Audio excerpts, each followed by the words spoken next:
إن الحمد لله نحمده ونستعينه ونستغفره ونعوذ بالله من شرور أنفسنا ومن سيئات أعمالنا من يهده الله فلا مضل له ومن يضلل فلا هادي له وأشهد أن لا إله إلا الله وحده لا شريك له وأشهد أن محمدا عبده ورسوله يا أيها الذين آمنوا اتقوا الله حق تقاته ولا تموتن إلا وأنتم مسلمون يا أيها الناس اتقوا ربكم الذي خلقكم من نفس واحدة وخلق منها زوجها وبث منهما رجالا كثيرا ونساء واتقوا الله الذي تساءلون به والأرحام إن الله كان عليكم رقيبا يا أيها الذين آمنوا اتقوا الله وقولوا قولا سديدا يصلح لكم أعمالكم ويغفر لكم ذنوبكم ومن يطع الله ورسوله فقد فاز فوزا عظيما أما بعد فإن خير الحديث كتاب الله وخير الهدي هدي محمد صلى الله عليه وعلى آله وسلم وشر الأمور محدثاتها وكل محدثة بدعة وكل بدعة ضلالة وكل ضلالة في النار. قال النبي صلى الله عليه وسلم اللهم أعد الإسلام بأحب هذين الرجلين إليك بأبي جهل أو بعمر بن الخطاب وكان أحبهما إليه عمر. محترم حضرات، ہر طرح کی تعریف و توصیف، حمد و ثنا، بڑائی، کبریائی اللہ رب العالمین احکم الحاکمین کے لیے لائق و دیبا ہے، جو سارے جہانوں کا بنانے والا اور پالنے والا ہے، بے حد مہربان، نہایت رحم کرنے والا ہے، رود جزا کا مالک ہے، ہر طرح کا نفع، نقصان، عزت، ذلت تنہا اسی کے ہاتھ میں ہیں. وہ جس کو عزت دے اسے کوئی ذلیل نہیں کر سکتا، اور وہ جس کو ذلیل کر دے اس کو کوئی عزت نہیں دے سکتا. اور بے شمار درود و سلام کا نزول ہو تمام انبیاء کرام پر، بالخصوص آخری نبی اور رسول رحمت للعالمین جناب محمد رسول اللہ صلی اللہ علیہ وسلم پر. بہرحال حمد و صلوات کے بعد پچھلے خطبہ جمعہ میں حضرت عمر رضی اللہ تعالیٰ عنہ کی سیرت، آپ کی زندگی پر بعض اہم باتیں، بعض اہم واقعات ہم نے آپ حضرات کے سامنے رکھے تھے. دیکھیے، حضرت عمر رضی اللہ تعالیٰ عنہ وہ شخصیت ہیں، صحیح بخاری میں عبداللہ ابن مسعود رضی اللہ تعالیٰ عنہ کی روایت ہے، ما زلنا عزتا منذ اسلم عمر، کہ ہم جب سے حضرت عمر رضی اللہ تعالیٰ عنہ اسلام لائے مسلمان برابر طاقتور رہے، طاقت کی حالت میں رہے. بعض روایات میں یہ بات ملتی ہے کہ حضرت عمر رضی اللہ تعالیٰ عنہ کے اسلام لانے سے پہلے مسلمان بیت اللہ میں جا کے نماز نہیں پڑھ سکتے تھے. کافروں نے مسجد حرام میں آنا اور بیت اللہ میں آ کر مسلمانوں کا اللہ کی عبادت کرنا مسلمانوں پر دو بھر کر دیا تھا. جو مسلمان آئے جاتے وہ مارے پیٹے جاتے، ستائے جاتے، تکلیف دیے جاتے، یہاں تک کہ مسلمان اپنے گھروں کے اندر نماز پڑھ لیا کرتے تھے. پھر حضرت عمر رضی اللہ تعالیٰ عنہ مسلمان ہوئے، اور مسلمان ہونے کے بعد میں پھر کیا ہوا؟ مسلمان غالب رہے، طاقتور رہے، اور یہاں تک کہ پھر مسلمانوں نے ہجرت کی، اور ہجرت کرنے کے بعد میں اللہ نے اسلام کو اور مسلمانوں کو غلبہ عطا فرمایا. حضرت عمر رضی اللہ تعالیٰ عنہ ہمیشہ سے ایسے نہیں تھے. اگر آپ ان کی ابتدائی زندگی دیکھیں تو ان کے جو بہنوئی ہیں، ان کے بہن کے شوہر سعید ابن زید رضی اللہ تعالیٰ عنہ، اور سعید ابن زید رضی اللہ تعالیٰ عنہ کون ہیں؟ یہ عشرہ مبشرہ میں سے ہیں، ان صحابہ میں سے ہیں جن کو اللہ کے نبی صلی اللہ علیہ وسلم نے دنیا ہی کے اندر جنت کی بشارت دے دی تھی. یہ کہتے ہیں لو رأیتنی موسقی عمر فی الاسلام انا واختہ وما اسلم، اگر آپ لوگ دیکھتے اس زمانے میں کیا ہماری حالت ہوتی تھی کہ حضرت عمر رضی اللہ تعالیٰ عنہ مجھے اور اپنی بہن کو باندھ کے ڈال دیا کرتے تھے رسیوں سے. مسلمان ہو گئے، گھر کے اندر پٹائی ہو رہی ہے، کس کی؟ بہنوئی کی، بہن کے شوہر کی، اور رسیوں سے باندھ کے ان کو ڈال دیا کرتے تھے کہ یا تو اسلام کو چھوڑ دو یا پھر یہ ہے کہ تم کو اسی طرح سے تکلیف دی جاتی رہے گی. ایک باندھی تھی حضرت عمر رضی اللہ تعالیٰ عنہ کی، اس کو اتنا مارتے کہ تھک جاتے، اور اس کے بعد کہتے کہ میں تجھ کو رحم کھا کے نہیں چھوڑ رہا ہوں. میں کیوں چھوڑ رہا ہوں؟ ابھی میں تھک گیا ہوں، ذرا آرام کر لوں، اس کے بعد طبیعت میں جان آئیں گے، اس کے بعد اٹھ کے پھر تجھ کو ماروں گا. یہ حضرت عمر رضی اللہ تعالیٰ عنہ مسلمان کیسے ہوئے؟ اس بارے میں عام طور سے جو واقعات مشہور ہے کہ حضرت عمر رضی اللہ عنہ گھر سے نکلے، ایک صحابی حضرت اللہ کے نبی صلی اللہ علیہ وسلم کو قتل کرنے کی نیت سے، اور فلاں فلاں واقعات ہوئے، وہ واقعات صحیح نہیں ہے، ثابت نہیں ہے۔ اس بارے میں جو چیز ثابت ہے وہ کیا ہے؟ اللہ کے نبی صلی اللہ علیہ وسلم کے کانوں پر یہ باتیں پڑتی رہتی، اللہ کے نبی عمر نے یہ کیا، عمر نے یہ کیا، فلاں صحابی کو مسلمان ہونے پہ ستایا، فلاں کو تکلیف دی، آپ کے بارے میں یہ بات کہی۔ ایک مرتبہ اللہ کے نبی صلی اللہ علیہ وسلم نے ہاتھ اٹھائے اور آپ صلی اللہ علیہ وسلم نے کیا دعا کی؟ اللہم اعز الاسلام بأحب هذین الرجلین الیک بأبی جہل او بعمر ابن خطاب وکان احبہما الیہ عمر۔ آپ نے دعا کی کہ اللہ ان دو شخصوں میں سے جو انسان تجھ کو زیادہ پسند ہے اس کے ذریعے سے اسلام کو طاقت عطا فرما، اسلام کو مضبوطی عطا فرما، مسلمانوں کو مضبوطی عطا فرما۔ اور وہ دو لوگ کون تھے؟ ابو جہل اور عمر ابن خطاب رضی اللہ تعالیٰ عنہ۔ ان دونوں میں سے جو تجھ کو پسند ہے، عمر ابن ہشام یا عمر ابن خطاب، ان دونوں میں سے جو آدمی تجھ کو پسند ہے، اللہ ان کے ذریعے اسلام کو مضبوطی عطا فرما دے۔ اور راوی کہتے ہیں اللہ کے نبی صلی اللہ علیہ وسلم کو ان دونوں شخصوں میں عمر ابن خطاب زیادہ پسند تھے۔ تو عمر ابن خطاب رضی اللہ تعالیٰ عنہ وہ شخصیت ہے کہ جو اللہ کو بھی زیادہ پسند تھے، اللہ کے نبی کو بھی پسند تھے، کب؟ اسلام لانے سے پہلے سے۔ اللہ کے نبی صلی اللہ علیہ وسلم ان کے لیے دعا کر رہے ہیں اور اللہ تعالیٰ نے اپنے نبی کی دعا قبول کی۔ اور ان دونوں شخصوں میں جو شخص زیادہ پسند تھا اللہ تعالیٰ کو، عمر ابن خطاب رضی اللہ تعالیٰ عنہ، اللہ نے ان کو اسلام کی توفیق دی۔ وہ 26ویں سال میں عمر کے تھے، 26 سال کے نوجوان تھے، آئے اللہ کے نبی صلی اللہ علیہ وسلم کے پاس میں اور انہوں نے اسلام قبول کر لیا۔ اب دنیا میں بڑے بڑے کافر ہیں اور اسلام کے خلاف ایک ہوا چل رہی ہے، لوگ اسلام کے خلاف تقریریں کر رہے ہیں، تحریریں لکھ رہے ہیں، ٹی وی چینلز کے اوپر بیٹھ کر ڈیبیٹ کر رہے ہیں، اللہ کے رسول کی شان میں گستاخی کر رہے ہیں، کیا کیا کیا کیا کیا عجیب و غریب قسم کی ہوائیں دنیا کے اندر چل رہی ہیں۔ بجائے اس کے کہ ہم اپنی بے وقوفیوں کے ذریعے اسلام کی مزید بدنامی کا جو ہے ذریعہ بنیں، بجائے اس کے کہ ہم اپنے بے وقوفیوں کے ذریعے اور مسلمانوں کی پریشانی کا باعث بنیں۔ اگر آپ کچھ نہیں کر سکتے ہیں نا، آپ دن رات کا یہ وظیفہ بنا لیجئے، اے اللہ فلاں کو اسلام کی توفیق دے، اے اللہ فلاں کو اسلام کی ہدایت دے، اے اللہ فلاں کو مسلمان بنا دے۔ جو آپ کر سکتے ہیں دعوتی اعتبار سے آپ بلا شبہ کریں۔ اگر اللہ نے وہ صلاحیت دی ہے، آپ کے اندر وہ علم اللہ نے دیا ہے، بلا شبہ آپ اسلام کی دعوت دیں۔ لیکن صلاحیت نہیں ہے، موقع نہیں ہے، کیا کر سکتے؟ دعا تو کر سکتے ہیں نا۔ دعا میں اللہ نے بڑی تاثیر رکھی ہے۔ اسلام کے دشمنوں کے لیے دعائیں کریں کہ اللہ ان کو ہدایت دے۔ دیکھیے اس کے بعد میں اسلام کا دشمن کیسے اسلام کا خادم بنتا ہے، آپ خود اپنی آنکھوں سے دیکھ لیں گے۔ تو عمر ابن خطاب رضی اللہ تعالیٰ عنہ مسلمان ہوئے اور اس سے پہلے 39 مسلمان تھے، یہ 40ویں مسلمان تھے جو اسلام کے اندر داخل ہوئے۔ بہت ساری احادیث اس بارے میں ہیں کہ حضرت عمر رضی اللہ تعالیٰ عنہ جنتی ہیں۔ ایک مرتبہ ابو بکر عمر رضی اللہ تعالیٰ عنہ اللہ کے نبی صلی اللہ علیہ وسلم کی مجلس میں موجود تھے۔ آپ صلی اللہ علیہ وسلم نے فرمایا ہادان سیدہ کہول اہل الجنہ من الاولین والآخرین الا النبیین والمرسلین۔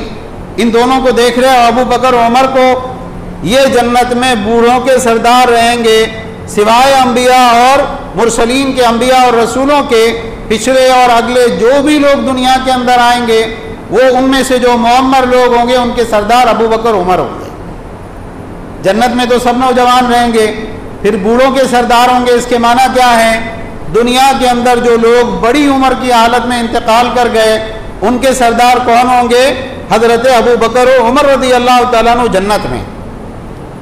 اور حسن و حسین رضی اللہ تعالیٰ عنہ کے بارے میں اللہ کے نبی صلی اللہ علیہ وسلم نے کیا فرمایا؟ سیدہ شباب اہل الجنہ و ابوہما خیر منہما، کہ یہ دونوں یعنی حسن و حسین رضی اللہ تعالیٰ عنہما یہ جنت کے نوجوانوں کے سردار ہوں گے۔ یعنی دنیا میں جو مسلمان نوجوانی کی حالت میں انتقال کر جاتے ہیں اگلے پچھلے، ان سب کے سردار کون ہوں گے؟ حضرت حسن و حسین رضی اللہ تعالیٰ عنہ۔ تو یہ جو ہے اسی طرح سے عشرہ مبشرہ کی حدیث ہے، 10 صحابہ کے بارے میں ہم جانتے ہیں، ابو بکر فی الجنہ، عمر فی الجنہ۔ اللہ کے نبی صلی اللہ علیہ وسلم نے نام لے کے کہا کہ عمر جنتی۔ ایک مرتبہ آپ صلی اللہ علیہ وسلم مدینہ منورہ کے ایک باغ میں گئے اور وہاں ایک کنواں تھا، اس کنویں کی منڈیر پہ آپ بیٹھ گئے اپنے پیر کنویں میں لٹکا کے، اور ایک صحابی دروازے کے اوپر ہیں، انہوں نے کہا اللہ کے نبی ابو بکر آئے ہیں اور آپ سے اندر آنے کی اجازت مانگ رہے ہیں، کہ آنے کی اجازت دو اور ان کو جنت کی خوشخبری دو۔ پھر کہا اللہ کے نبی عمر آئے ہیں اور آپ سے اندر آنے کی اجازت مانگ رہے ہیں، کہا آنے دو اور ان کو جنت کی خوشخبری دو۔ اور اس کے بعد کہا عثمان آئے ہیں اور آپ سے اندر آنے کی اجازت مانگ رہے ہیں، کہا ان کو جنت کی خوشخبری دو، آنے دو، اور ان کو ایک مصیبت کی خبر دو جو ان کو لاحق ہوگی۔ حضرت عثمان رضی اللہ عنہ نے سنا کہ اللہ کے لیے سب تعریفیں ہیں، میں ہر مصیبت میں اللہ سے مدد مانگتا ہوں، اور اس کے بعد وہ بھی اندر داخل ہوئے۔ تو کئی احادیث اس بارے میں ہیں کہ حضرت ابو بکر، حضرت عمر، حضرت عثمان، حضرت علی رضی اللہ تعالیٰ عنہ یہ کون لوگ ہیں؟ یہ جنتی لوگ ہیں۔ اور کیسے لوگ ہیں کہ ایک بار ان کے بارے میں خبر نہیں دی جا رہی، بار بار حدیثوں میں بتایا جا رہا ہے دیکھو یہ جنت والے لوگ ہیں۔ حضرت عمر رضی اللہ عنہ کی جو صفات ہم کو حدیث میں ملتی ہیں، ان صفات میں سے ایک نمایاں صفت جو حضرت عمر رضی اللہ عنہ کی زندگی میں تھی، دیکھیے صحابہ سب خیر والے تھے، بھلائی والے تھے، ان کی زندگیاں خیر کا مجموعہ تھی، لیکن ہر پھول کا رنگ الگ ہوتا ہے، ہر پھول کی خوشبو جدا ہوتی ہے۔ انسان، اچھے انسان جو ہوتے ہیں نا، ہر انسان کی زندگی میں صلاحیتیں الگ ہوتی ہیں اور ان کی زندگی میں نمایاں صفات الگ ہوتی ہیں۔ تو حضرت عمر رضی اللہ عنہ کے بارے میں اللہ کے نبی صلی اللہ علیہ وسلم نے کیا فرمایا تھا؟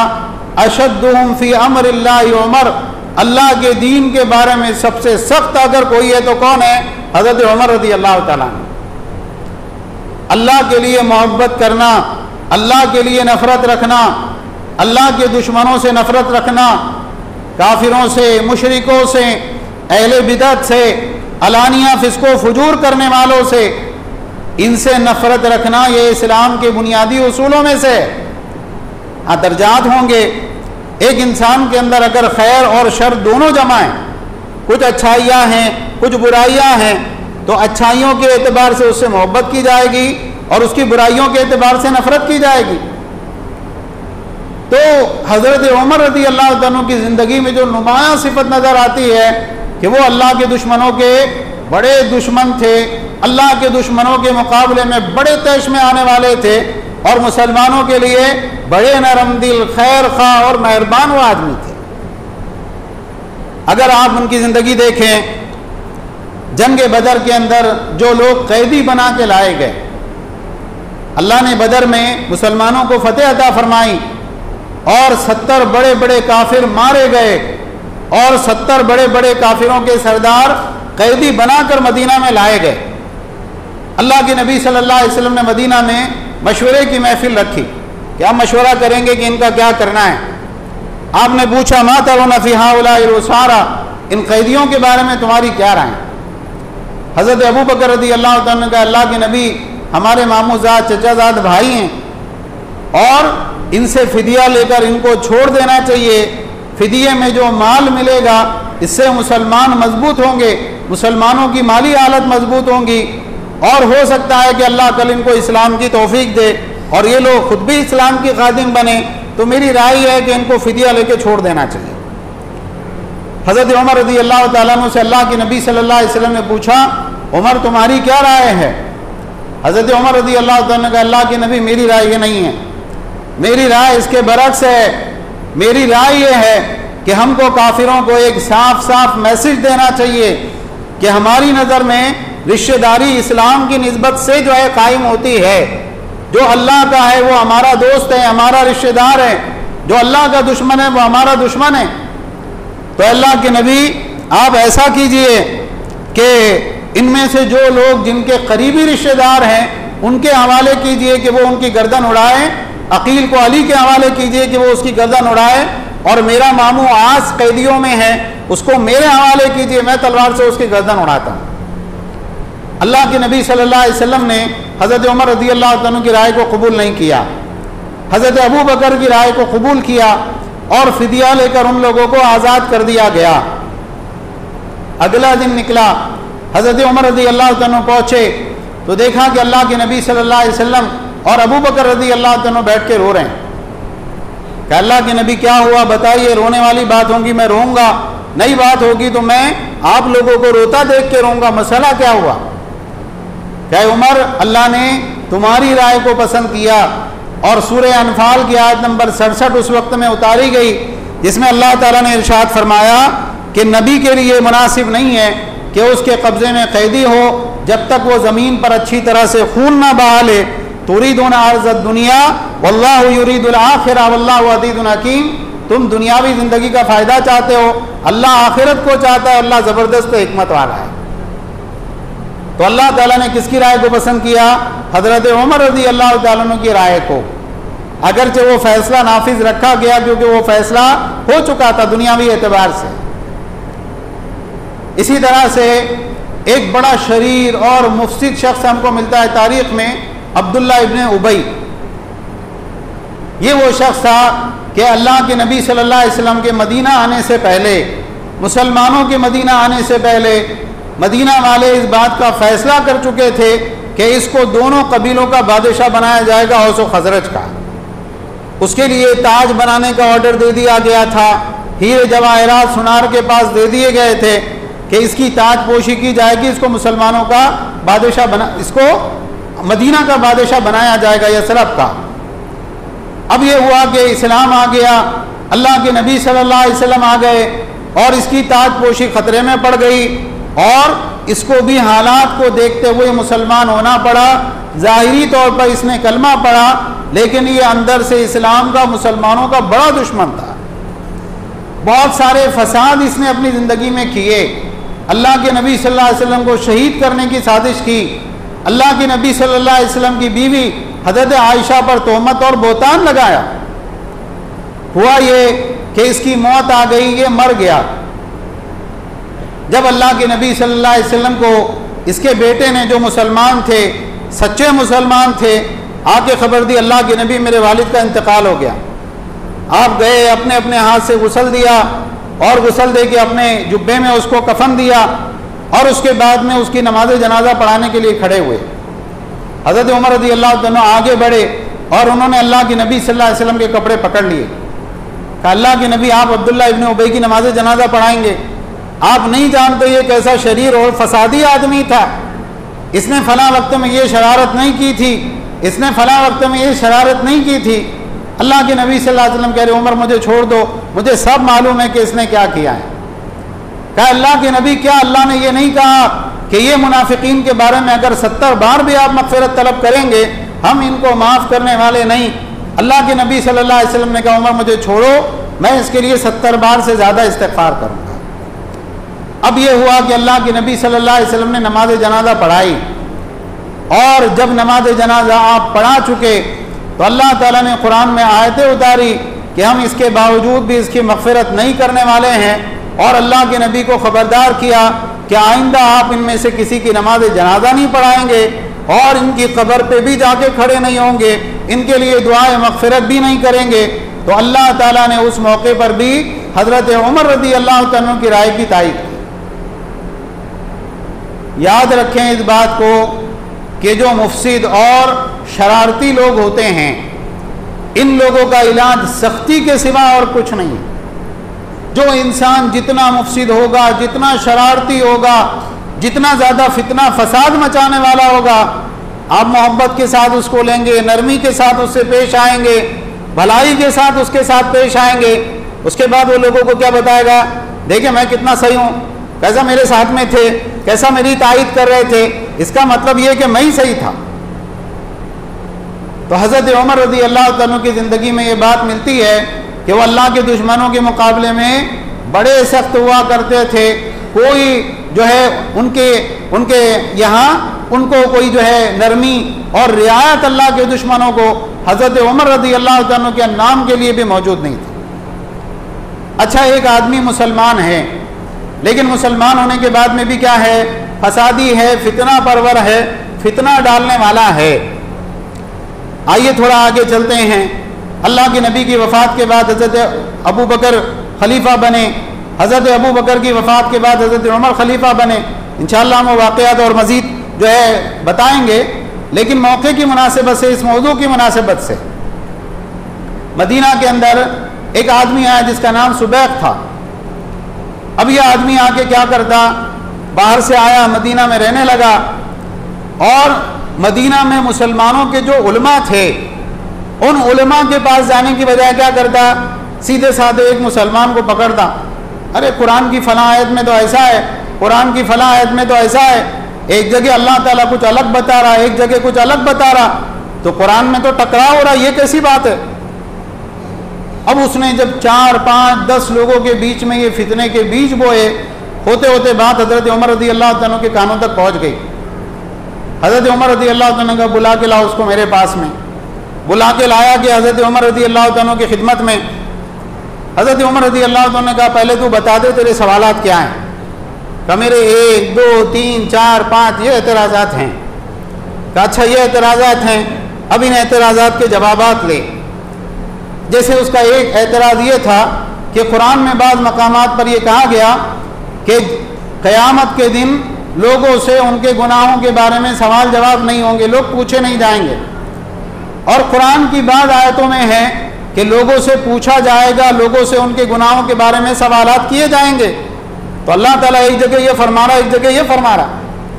حضرت عمر رضی اللہ عنہ نے کہا کہ قیامت کا دن 50,000 سال کا دن ہوگا۔ قیامت کے دن جب ابتدائی مرحلے میں لوگ جمع کیے جائیں گے تو لوگوں کو ایسے ہی چھوڑ دیا جائے گا، ان سے کوئی سوال و جواب نہیں ہوں گے، کوئی باز پرس نہیں ہوں گی۔ پھر اس کے بعد میں جب حساب کتاب شروع ہوگا، اس کے بعد ہر انسان کو بلا کے اس سے بات کی جائے گی۔ کہا یہ سوال کا جواب ہم نے دے دیا، کہاں دے دیا؟ ایسے ہی سارے سوالوں کے جوابات حضرت عمر نے دیے۔ اس کے بعد اس کو آگے بلایا، کہا مدینہ کے علماء کو جانتے ہو؟ کہا ہاں۔ کہ عبد الرحمن ابن عوف کو جانتے ہو؟ فلاں عالم دین کو جانتے ہو؟ فلاں عالم دین کو جانتے ہو؟ کہاں سب کو جانتا ہوں۔ کہ تم نے عام لوگوں سے یہ سوالات پوچھے، تم علماء کے پاس ان سوالوں کا جواب لینے کے لیے کیوں نہیں گئے؟ اس کے بعد میں حضرت عمر رضی اللہ عنہ نے حکم دیا کہ ذرا کھجور کی لکڑیاں توڑ کے لائی جائیں۔ کھجور کی لکڑیاں توڑ کے لائی گئی۔ حضرت عمر رضی اللہ عنہ نے مارنا شروع کیا، یہاں تک کہ اس آدمی کے سر سے پگڑی بھی گر گئی، سر سے مکمل خون بہنے لگا۔ اس نے کہا امیر المومنین بس کیجئے، میرے دماغ میں جو خرابی تھی نا اس کا علاج ہو گیا۔ کہا ہو گیا علاج؟ کہا ہاں۔ کہا جاؤ یہاں سے، آج کے بعد مدینہ کے اندر نظر نہیں آنا، اور اس کے بعد جو علاقے کا رہنے والا تھا وہاں کے مسلمانوں کے نام پر خط لکھا کہ 1 سال تک یہ مسلمانوں کی کسی مجلس میں موجود نہیں رہنا چاہیے۔ اب یہ ہوتا کہ وہ گھر سے نکلتا، 4 لوگ بیٹھے ہوئے ہیں، وہاں جا کے جیسی بیٹھنے کی کوشش کرتا، وہ لوگ اٹھ کے وہاں سے چلے جاتے۔ اگر کوئی اجنبی لوگ ہوتے جن کو معلوم نہیں ہوتا، اس کا تعارف نہیں ہوتا، اور وہ ان کے پاس جا کے بیٹھ جاتا، آس پاس سے گزرنے والا کوئی آدمی دیکھتا، ارے تم جانتے ہو یہ آدمی کون ہے؟ امیر المومنین نے 1 سال تک اس کے ساتھ بیٹھنے سے منع کیا ہے، لوگ اٹھ کے چلے جاتے۔ حضرت عمر رضی اللہ عنہ نے ایسا علاج کیا کہ اس کے بعد میں حضرت عثمان رضی اللہ عنہ کے زمانے میں جب فتنہ اٹھا اور وہ باغی اس کو بلانے کے لیے آئے، کہا امیر المومنین حضرت عمر رضی اللہ عنہ میرا ایسا علاج کر چکے ہیں کہ آج کے بعد میں میرے کو کبھی یہ بیماری لائق ہونے والی ہی نہیں ہے۔ تو یہ حضرت عمر رضی اللہ عنہ کا ایک انداز تھا تربیت کا۔ آج کے دور میں دسیوں طرح کے فتنے مسلمانوں کے بیچ میں موجود ہے۔ ایک آدمی آ کے آپ کو بولتا ہے میرے کو اللہ کی ذات کے بارے میں یہ اعتراض ہے، یہ شبہ ہے، میرے کو رسول اللہ کی بیویوں کے بارے میں یہ مسئلہ ہے، مجھے قرآن کے بارے میں یہ شبہات لاحق ہیں، مجھے اسلام کے بارے میں یہ شبہات لاحق ہیں، سنت کے بارے میں یہ شبہات لاحق ہیں۔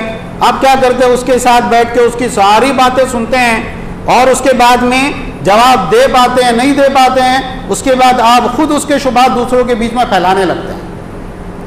آپ کو کرنا کیا چاہیے؟ ایک فتنہ آپ کے پاس میں آیا، اس نے آپ سے یہ باتیں شروع کی، آپ میرے پاس آ کے کیا بیٹھے؟ فلاں عالم دین ہے، ان کے پاس جائیے، ان سے پوچھیے۔ نہیں، میں ان کے پاس گیا، انہوں جواب نہیں دیے، تو وہ اکیلے عالم دین نہیں ہے، جاؤ سفر کر کے جاؤ، فلاں بستی میں بڑا مدرسہ ہے، دسیوں علماء ہیں، وہاں جا کے ان کے بیچ میں بیٹھو، ان سے اپنے شبہات کا جواب لو۔ تو یاد رکھیں کہ جو مفتری لوگ ہوتے ہیں، فتنہ پرور لوگ ہوتے ہیں، حضرت عمر رضی اللہ عنہ کا معاملہ کیا تھا؟ جواب نہیں دیتے تھے، لکڑیوں سے پٹائی کرتے تھے، بعض لوگ اسی کے لائق ہوتے ہیں۔ بعض لوگوں کا معاملہ یہ ہوتا ہے کہ اس طرح کا کوئی شبہ ان کو لائق نہیں ہوتا، لیکن وہ کسی بھی طرح سے فساد چاہتے ہیں۔ 4 لوگ ایک ساتھ بیٹھے ہیں، ان کے دل میں یہ بات نہیں جمتی ہے کہ مسلمان آپس میں محبت سے رہیں، کوئی تو بھی فتنے کی چنگاری ڈال کر وہ مسلمانوں کو آپس میں لڑانا چاہتے ہیں۔ اس سے بچیے، اور یہ بات یاد رکھیے کہ اس طرح کے فتنوں سے، اس طرح کی چیزوں سے بچنا بہت زیادہ ہمارے لیے ضروری ہے۔ تو حضرت عمر رضی اللہ عنہ کی زندگی میں یہ چیز ہم کو ملتی ہے، اور یہ بات یاد رکھیے کہ حب فی اللہ اور بغض فی اللہ، اللہ کے لیے محبت، اللہ کے لیے نفرت، اللہ کے لیے دینا، اللہ کے لیے دینے سے رک جانا، یہ ساری چیزیں ایمان کا حصہ ہیں۔ اور اللہ کے نبی صلی اللہ علیہ وسلم نے فرمایا ہے کہ من احب للہ وابغض للہ واعطى للہ ومنع للہ فقد استکمل الایمان، جس نے اللہ کے لیے محبت کی، اللہ کے لیے نفرت کی، اللہ کے لیے دیا اور اللہ کے لیے دینے سے رک گیا، اس نے اپنے ایمان کو مکمل کر لیا۔ بہرحال یہ حضرت عمر رضی اللہ عنہ کی سیرت کے بعض پہلو ہے، اس سلسلے میں اور بہت سی باتیں ہیں، لیکن وقت ہمارے پاس میں ختم ہو چکا ہے۔ اللہ تعالیٰ سے دعا ہے، اللہ تعالیٰ ہم تمام کو ابو بکر و عمر اور دیگر صحابہ سے، اہل بیت سے، اللہ کے نبی صلی اللہ علیہ وسلم کی بیویوں سے، آپ کے بچوں سے، آپ کی بیٹیوں سے، آپ کے دامادوں سے، آپ کے سارے اہل خانہ سے سچی محبت عطا فرمائے، اور اللہ تعالیٰ ہم تمام کو نبی صلی اللہ علیہ وسلم کی سنت پر، خلفائے راشدین کے طریقے پر اپنی زندگی گزارنے کی توفیق عطا فرمائیں۔ ساری دنیا کے اندر جہاں جہاں مسلمان پریشان حال ہیں، اے اللہ ان کی پریشانیوں کو دور فرما۔ جو مسلمان بے قصور جیلوں میں بند ہیں، جو بے گناہ کیسوں میں پھنسے ہوئے ہیں، اے اللہ ان کو آزادی اور رہائی عطا فرما۔ جو مسلمان بے روزگار ہیں، اللہ ان کو حلال طیب روزگار عطا فرما۔ جو بے نکاح ہیں، اللہ ان کو مناسب جوڑا عطا فرما۔ جو بے اولاد ہیں، اللہ ان کو نیک صالح اولاد عطا فرما۔ ہم تمام کو تیرے دین کی خدمت اور دعوت کے لیے قبول فرما، ہماری نسلوں کو تیرے دین کے لیے قبول فرما، جب تک زندہ رکھ اسلام اور ایمان پر زندہ رکھ، اور اسلام اور ایمان ہی کی حالت میں ہم کو وفات عطا فرما۔ آمین وآخر دعوانا ان الحمد للہ رب العالمین۔